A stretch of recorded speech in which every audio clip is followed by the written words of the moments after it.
মরিচ এখন ঝাল না ভাই, ঝাল লাগে বাজারে গিয়া। আমরার কাছ থেকে 40 টাকা দিয়ে নিয়ে ঢাকায় বিক্রি করে 800 টাকা কেজি। এই টমেটো লাল লাল হইছে দেখে মনে হয় লাভ আসছে, কিন্তু বাজারে গিয়া দেখি লাল টমেটোর দাম দেখে চাষির চোখই লাল।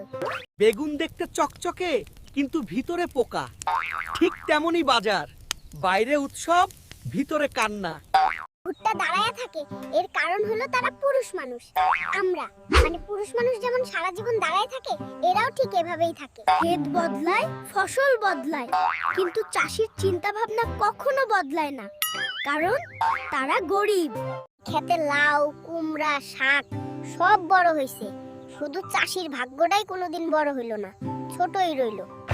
এই ধানের চারা লাগাইছিলাম হাঁটু পানিতে নেমে, ভাবছিলাম সোনার ফসল উঠবে।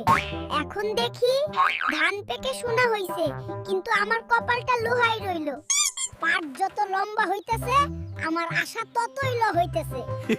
কিন্তু বাজারে গিয়া দেখি আশার গলা কাইটে দিছে, দাম নাই বাজারে।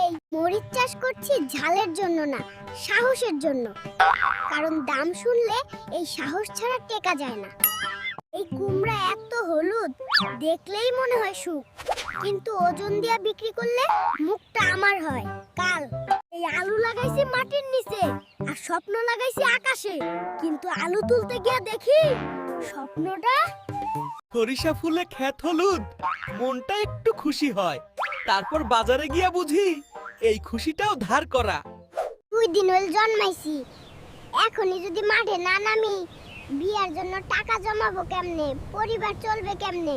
এই ধান আমার সন্তানের মতো, মানে আমিই তো সন্তান, তাই বাপও আমি, সন্তানও আমি। বন্ধুরা, মজার মজার ভিডিও দেখতে আমাদের চ্যানেলটি সাবস্ক্রাইব করে বেল আইকনটি অন করে রাখুন।